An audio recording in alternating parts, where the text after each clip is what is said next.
உங்கள எவ்வளவு ஒருத்தனுக்கு கிடைக்க வேண்டிய வேலை என்னால கிடைக்காம போயிருச்சு. ஏன் இப்படி பண்ணின்னு எங்க நியாயம் கேட்க வந்திருக்கீங்க? இதுக்கு நான் என்ன பதில் சொல்ல போறேன் தெரியுமா? அப்படித்தாடா பண்ணுவேன். உங்களால என்னடா பண்ண முடியும்? என்ன பண்ண முடியும்? என்ன வேணும் கத்துவீங்க? அப்புறம் கத்துக்க. அட கத்துக்கப்பா. எங்களை பார்த்தா கிண்டலா இருக்குல்ல? இந்த நாடு இந்த அளவுக்கு கெட்டு போனது காரணம் உங்களை மாதிரி அரசியல்வாதிங்க தான். செருப்பால் அடிப்ப. ஒரு நாடு நல்லா இருக்குதுன்னா அது காரணம் பப்ளிக்.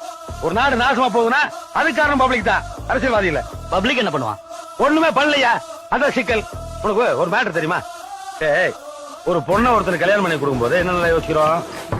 பையன் படிச்சவனா, எங்க வேலை பாக்குறான், எவ்வளவு சம்பாதிக்கிறான், நல்லவனா கெட்டவனா, சிகரெட் குடிப்பானா, தண்ணி போடுவானா, பான் பிராக் சாப்பிடுவானா, இத்தனையும் விசாரிச்சு கல்யாணம் பண்ணி வைக்கலாம். ஏன் எவனாவது கிடைச்சானா அவன் கையில கொடுத்து ஓட்டி விட வேண்டியதானே? ஓட்ட மாட்டான். என்ன, அது நம்ம பொண்ணு, நமக்கு பிறந்த பொண்ணு, நான் வளர்த்த பொண்ணு. அந்த மாதிரி இது நம்ம மண்ணு, நான் பிறந்த மண்ணு, நான் வளர்ந்த மண்ணு என்னைக்காவது யோசிச்சிருக்குமா? இல்லையே. எவன் ஓட்டு கடல் போட வேண்டியதான்.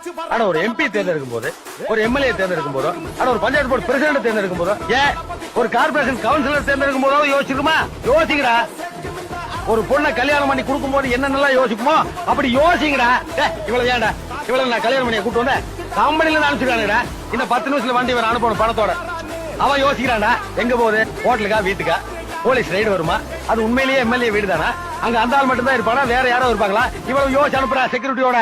அவனுக்கே இவ்வளவு யோகிதை இருக்கு. ஆனா நாம வந்து ஓட்டுக்காடல் போட்டே இருக்க வேண்டியதா. ஏன்டா அவன் யோசிக்க மாட்டேங்கிறான்? தமிழன் யோசிக்கவே கூடாதுன்னு என்ன இந்தியன் பணம் ஒரு நிலை வச்சிட்டானா?